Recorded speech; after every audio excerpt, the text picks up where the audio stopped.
Asal ka na po si Katsihan? Katsihala, Mocha Usman.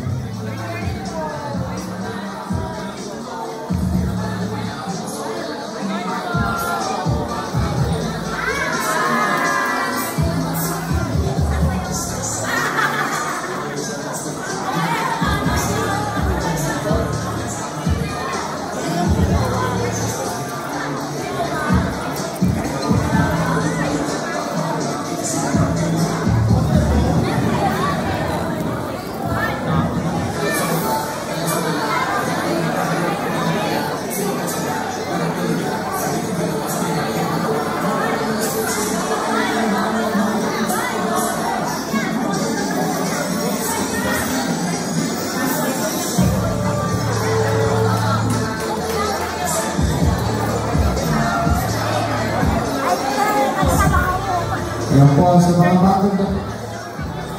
bagong dating po, makisuyo po. Yung siyempre yan.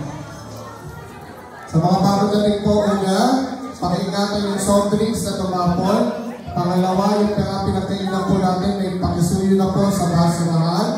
At pangatlo, may libre po tayong acupuncture dito sa harap sa inyo. Siya ay nagtapos ng Bachelor of Science degree in Medical Technology sa University of Santo Tomas.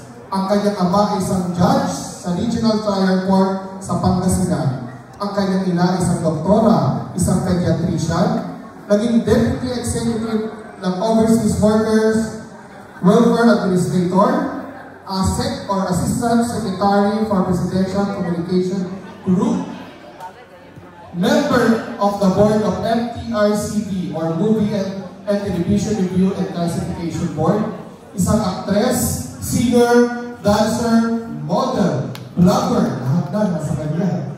Founder of the group of Mocha Girls, ang maninindigan para sa kababaihan, ang mag-aalaga kay nanay, lola at lolo, Councilor Mocha Usman. Tayo nga po muna tayo lahat. Tayo po tayo.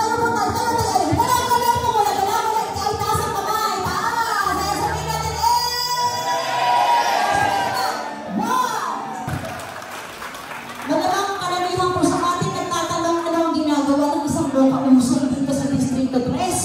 Ako po ay taga Santa Cruz, Manila. Sabihin natin Manila, God first. Kami po ng nanay ko ay mahigit 3 taon na po na residente sa Santa Cruz. Diyan po kami nakatira sa Abida San Lazaro Tower 2. Yung dati pong San Lazaro Jockey Club, Barangay 350, kung saan presidente namin si Chris Taglay, panapakan niyo po siya. Ang dami na nagawa para sa akin, ang saya-saya po doon. May acupuncture at marami pang iba, kaya supportahan po natin siya. Kasama din po, of course, Consi Bong Alvarez and Consi Tol Zargal. Maikli lang po ang sasabihin ko kasi excited na po tayo makita si Yorme. Excited na po ba tayo makita si Yorme? Gusto ba natin bumalik si Yorme? O mamaya sabihin natin, bumalik ka na! Bumalik ka na! Bumalik ka na! Boom!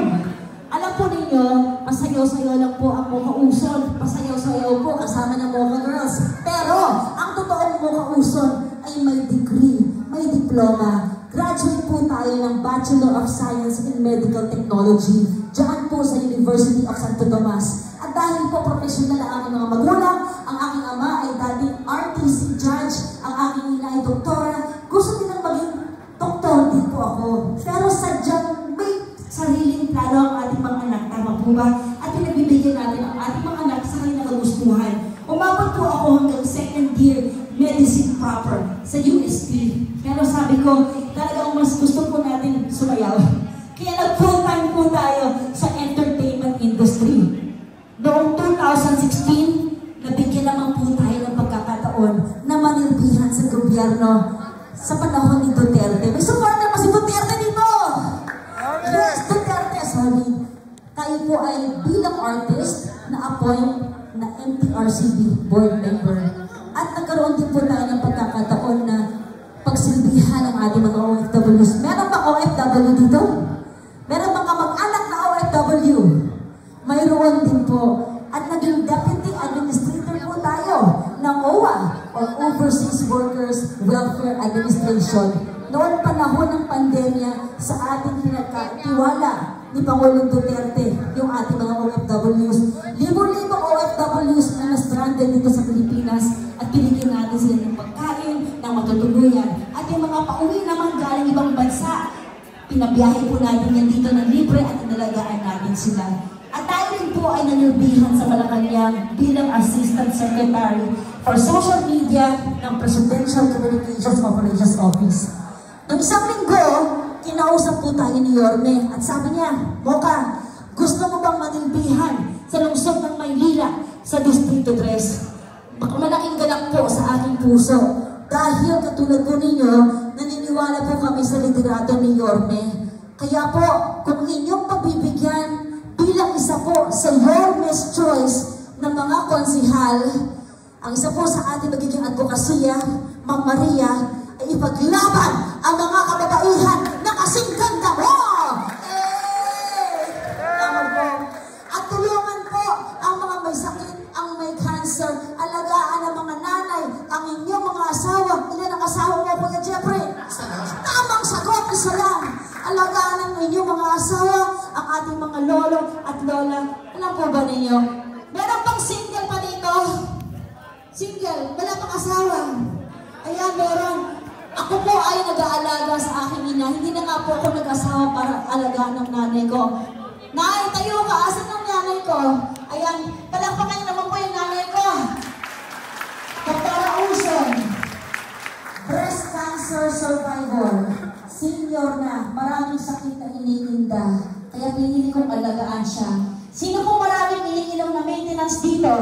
Ayun, anong maintenance mo, kuya? Losartan, ang dami. Yan, mga maintenance sa sakit sa puso, high blood, cholesterol, diabetes.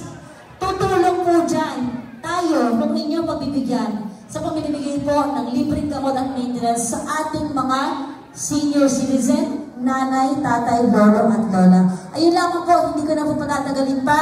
Once again po, ang inyong lingkod, Mocha Uson, taga-Distrito 3, Barangay 350 Santa Cruz, kung inyong pamimigyan. Pagagandahin natin lahat ng inyong mga asawa. Para kayo ay hindi na lalabas at doon na lamang kayo sa inyong mga bahay. Maraming salamat po! Maraming salamat po, Councilor Mocha Uson, di ba?